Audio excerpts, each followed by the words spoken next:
আসসালামু আলাইকুম প্রিয় দর্শক, আমাদের প্রধান উপদেষ্টা মানে অন্তর্বর্তীকালীন সরকারের প্রধান উপদেষ্টা ডক্টর মোহাম্মদ ইউনূসের যুক্তরাজ্য সফরের প্রায় শেষ পর্যায়ে উনি চলে এসেছেন। এর মধ্যে 3 দিন পার হয়ে গেছে এবং কাজের কাজ কতটুকু হয়েছে এটা নিয়ে গবেষণা হতে পারে। কিন্তু সবচেয়ে বড় কথা যে নিউজটা দেখে আসলে আমি খুবই মন খারাপ করেছি সেটা হলো এই ব্রিটেনের একটা পত্রিকা ফিনান্সিয়াল টাইমস, তারা একটা শিরোনাম করেছে। শিরোনামের ভাষাটা এমন যে Keir Starmer declines to meet Bangladesh leader tracking down missing billions. মানে $1 বিলিয়ন সন্ধানে যে বাংলাদেশের নেতা সেখানে গিয়েছেন, তার সঙ্গে দেখা করতে ব্রিটেনের প্রধানমন্ত্রী কিয়ার স্টারমার অস্বীকৃতি জানিয়েছেন। মানে উনি দেখা করবেন না ডক্টর ইউনূসের সঙ্গে। বিষয়টা এমন যে আপনি একজনের একটা বাসায় গেলেন, বাসায় যে অনেকক্ষণ ধরে দরজা নক করছেন, কেউ দরজা খুলছে না, এবং অনেকক্ষণ পরে দরজা খুলে কাজের লোক বলল যে স্যার আপনার সঙ্গে দেখা করবে না, মানে গৃহকর্তা আপনার সঙ্গে দেখাই করবে না, আপ্যায়ন তো দূরে থাক। তো এখানে হয়েছে সেই একই জিনিস। উনি গিয়েছেন, যাওয়ার পর যুক্তরাজ্যের যারা সরকারের যারা কর্মকর্তা তারা এটা নিশ্চিত করেছেন, আমি ওই ফিনান্সিয়াল টাইমসের রিপোর্ট থেকে বলছি, সেখানে নিশ্চিত করেছে যে অধ্যাপক ইউনূসের সঙ্গে সাক্ষাৎ করার কোনো পরিকল্পনা কিয়ার স্টারমারের নেই। তো যেখানে উনি আপনার সঙ্গে দেখাই করবেন না, আপনি ওখানে গেলেন কেন? যাওয়ার আগে বড় মুখ করে বললেন কেন ওনার সঙ্গে আপনার দেখা হবে? এবং দেখা হওয়ার পর আপনি ওই দেশে যারা টাকা পয়সা নিয়ে গেছে আমাদের দেশ থেকে সেগুলোকে ফেরত আনার জন্য চেষ্টা করবেন, বলবেন। এগুলি ঘটা করে বলার দরকারটা কি ছিল? যাওয়ার আগে বলেছেন, দেশবাসীকে বুঝিয়েছেন যে এটা বিশাল একটা কাজ করতে আপনি যাচ্ছেন। আসলে আপনি গেলেন কেন? এটা কি কোনো রাষ্ট্রীয় সফর ছিল? দুই দেশের মধ্যে কোনো দ্বিপাক্ষিক সফর ছিল? কিছুই ছিল না। এটা ছিল ডক্টর ইউনূসের একটা ব্যক্তিগত সফর। মানে উনি একটা পুরস্কার পাবেন, যে পুরস্কার পাবেন সেটাও আবার এক জটিল পুরস্কার। সেই পুরস্কারের যে তালিকা আমরা পেয়েছি সেই তালিকায় ওনার নাম নাই। মনে হয় কোনো সান্ত্বনা পুরস্কার হবে আর কি, জানি না। খুব গুরুত্বপূর্ণ কোনো পুরস্কার তা মনে হয় না।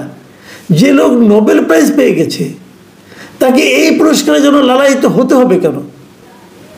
উনি গেছেন, এয়ারপোর্টে নেমেছেন, কোনো রাষ্ট্রীয় প্রটোকল ওনাকে দেওয়া হয়নি। ডক্টর ইউনূস এরকম অনেক পুরস্কার পেয়েছেন, পাওয়ার জন্য বিভিন্ন দেশে ভ্রমণ করেছেন, কোনো আপত্তি নাই আমাদের। কিন্তু সেই ইউনূস আর আজকের ইউনূসটা এক না। আগে উনি কত জায়গায় কী পুরস্কার পেয়েছেন, কী পুরস্কার পেতে যে সম্মান পেয়েছেন নাকি অসম্মানিত হয়েছেন সেগুলো আমাদের গায়ে লাগে নাই তখন, কারণ তখন ইউনূস ছিলেন একজন ব্যক্তিমাত্র।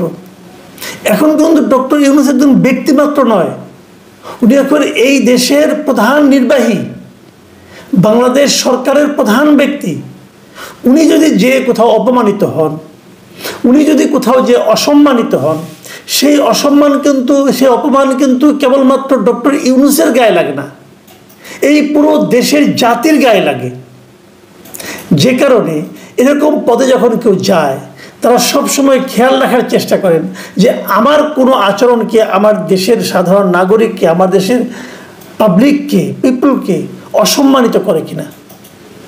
এটুকু বোঝার মতো যদি ক্ষমতা না থাকে, বোধ বুদ্ধি না থাকে, তাহলে উনি এত বড় দায়িত্বে যান কেন? উনি ইংল্যান্ড চলে গিয়েছেন, যে নিয়ে ওনার সঙ্গে আবার অবধারিতভাবে ছায়ার মতো থাকে ওনার প্রেস উইং।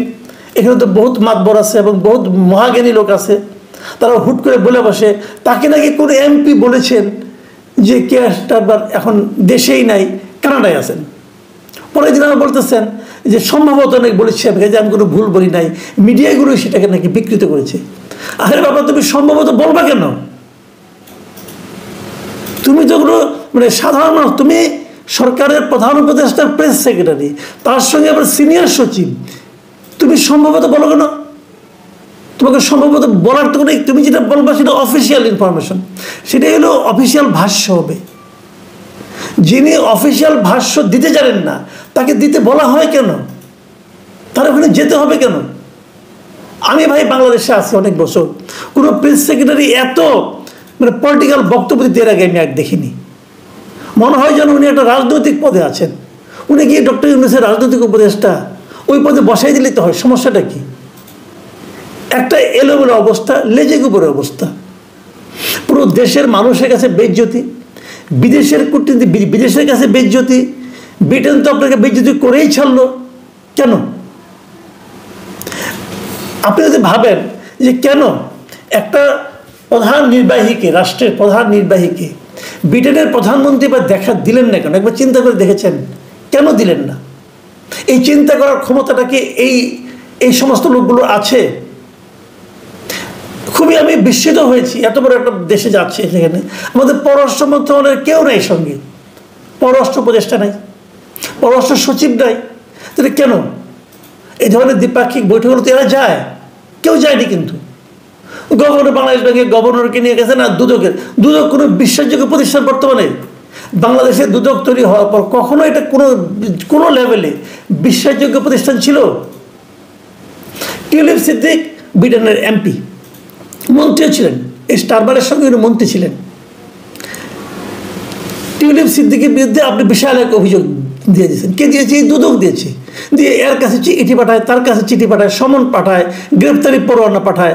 তো এই টিউলিপ সিদ্দিক তো স্টারবারের সহযোগী, এখন ওখানে এমপি আছেন উনি।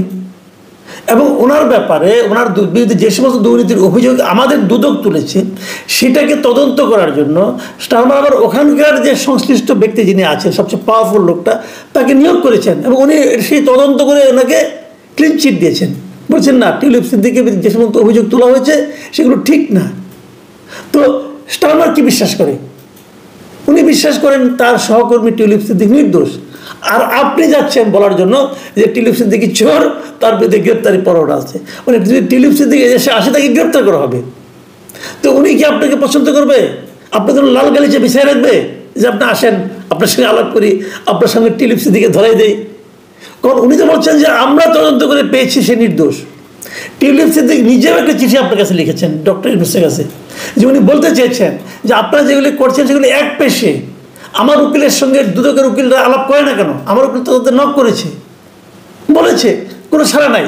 ডক্টর ইউনূস কি বলেছেন? যে না, এটা আইনগতভাবে সমাধান হবে। তো উনি তো আইনগতভাবে আপনার কাছে ক্ষমা চাইতেই চিঠি লেখেন নাই। উনি চিঠি লিখেছেন ওনার অবস্থাটা ক্লিয়ার করার জন্য। উনি চিঠি লিখেছেন যাতে নাকি ওনার আইনজীবীর সঙ্গে দুদকের আইনজীবী সহযোগিতা করে ইনফরমেশন দিয়ে যে তারা কি জানতে চায়, যাতে ওরা জবাব দিতে পারে। আপনি জবাব চান না তো, আপনি মানুষকে ডিফেম করতে চান। তো ডিফেম করতে চান যে যাদেরকে, তাদের এখানে গেছেন, ডিফেম হয়ে আসতেছেন। এখন মান সম্মান থাকে আর কিছু? যদি উনি আমি আপনাকে গ্যারান্টি বলি, যদি উনি প্রধান উপদেষ্টা না হতেন, কেবল ডক্টর ইউনূস হতেন, কেবল নোবেল বিজয়ী ডক্টর ইউনূস হতেন, উনি কিন্তু স্টারমারের সঙ্গে দেখা করতে পারতেন। কিন্তু এখন তো উনি একটা রাজনৈতিক প্রতিপক্ষ হয়ে গেছেন। এই জিনিসটা বোঝার মতো, উপলব্ধি করার মতো যাদের ক্ষমতা নাই, যাদের সেই যোগ্যতা নাই, তারা এত বড় দায়িত্ব নেয় কেন? দেখুন, কেন দেখা করে না, আমি একটু আপনাদেরকে বিশ্লেষণ করে বোঝানোর, মানে উপলব্ধি করার চেষ্টা করি, আপনাদের সঙ্গে শেয়ার করি আর কি। ঘটনাটা ঘটেছে কীভাবে দেখেন। আপনারা কি জানেন যে এই মুহূর্তে ব্রিটেনের সঙ্গে ইন্ডিয়ার সম্পর্কটা কেমন? ব্রিটেনের সঙ্গে ইন্ডিয়ার এরই মধ্যে ফ্রি ট্রেড এগ্রিমেন্ট হয়ে গেছে এবং সেই ট্রেড এগ্রিমেন্টের কারণে 2030-এর মধ্যে ব্রিটেনের সবচেয়ে, মানে আপনার ব্রিটেনের যে ব্যবসা, তার বাজার ভারতে বেড়ে যাবে কয়েকশো বিলিয়ন ডলার এই ফ্রি ট্রেড এগ্রিমেন্টের ফলে। নট অনলি দ্যাট, ভারতের প্রচুর বিনিয়োগ আছে ব্রিটেনে। এই সমস্ত কারণটা কি? কারণ হলো ভারতের 140 কোটি মানুষের একটা বড় বাজার আছে। ইউরোপে কিন্তু এখন মন্দা চলছে। এই ট্রাম্পের এই সমস্ত উল্টাপাল্টার সিদ্ধান্তের কারণে ইউরোপে কিন্তু বাণিজ্যিক মন্দা চরম আকার ধারণ করেছে। বাজারের জন্য দরকার কি? মানুষ দরকার, ক্রেতা দরকার। এই মুহূর্তে ভারত অনেক বড় একটা বাজার, সেই বাজারে ব্রিটেন ঢুকতে চায় এবং ভারতের সঙ্গে তারা চুক্তিও করেছে। যে দেশকে ভারত পছন্দ করে না, সে দেশের সঙ্গে ব্রিটেন আর প্রীতি করতে যাবে না, আপনি নিশ্চিত থাকেন। তো আপনি তো সবার সঙ্গে ঝগড়া বাঁধায় বসে আছেন রে ভাই। কিভাবে হবে? আপনি বলছেন যে ব্রিটেনে আমার লোকজন অনেক টাকা পয়সা নিয়ে গেছে। ভাই, পৃথিবীর কোনো দেশ বাইরের থেকে টাকা পয়সা যারা নিয়ে আসে, লুটপাট করে নিয়ে আসে, তাদের কি ফেরত দেয় দেখেছেন কখনো?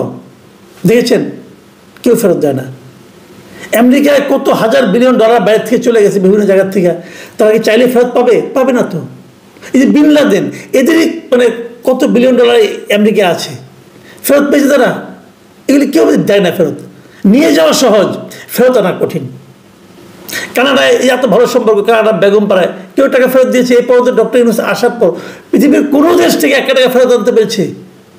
পারেনি। তারা হয়তো বাজেয়াপ্ত করবে, জব্দ করবে, কিন্তু আপনাকে ফেরত দেবে না।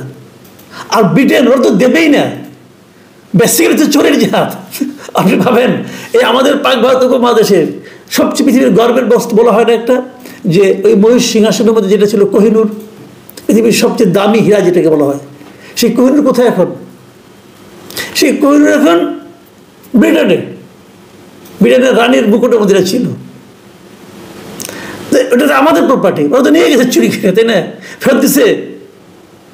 আচ্ছা, আমরা মাঝে মাঝে বলি না যে পাকিস্তান আমাদের কাছ থেকে এত জিনিস লুটপাট করে নিয়ে গেছে, আমরা পাকিস্তানের কাছে এত হাজার কোটি টাকা পাই, বলি তো, দাবি করি, অমুক করি, তমুক করি। পাইছে 1 টাকা? কেউ ফেরত দেয়? ফেরত দেয় না। পৃথিবীর সবচেয়ে কঠিন কাজ হলো নিজের টাকা অন্যের কাছ থেকে আদায় করা। সেই কাজ করতে ডক্টর ইউনূস গেছেন এমন এক দেশে যেখানে নাকি আবার তারা মনে করতেছেন যে ওই প্রধানমন্ত্রী যিনি খুবই ঘনিষ্ঠ টিউলিপ সিদ্দিক, সে নাকি চোর, তাকে চোর বানাতে যাচ্ছেন আপনি। পাবেন? ভাই, এত সহজ না। যাই হোক, সেগুলো তারা করুক যদি পারে, আমার কোনো আপত্তি নাই। কিন্তু আমার কথা হলো, এর মাধ্যমে আপনি যে জাতিকে অপমান করছেন, এটার কি হলো? আপনি এক জায়গায় যাবেন, তার সাথে আলোচনা করছেন, আমরা তো এমনিতেও দেখি, আমরা তো ভাই বোনের সঙ্গে দেখা করতে গেলেও কিন্তু ফোন করে যাই যে তুমি কি আছো, আমি কি আসবো বিকালবেলা, ফোন করে যাই। আর আপনি হুট করে চলে গেলেন। মানে কুটনীতি, মানে একদম অ আ ক খ যারা জানে তারাও বলবে এটা হলো সেধে সেধে পরে বেজ্জতি হওয়া। তো দেশটাকে এভাবে বেজ্জতি করেন না ভাই। প্রিয় দর্শক, এখন এই পর্যন্তই। আল্লাহ হাফেজ।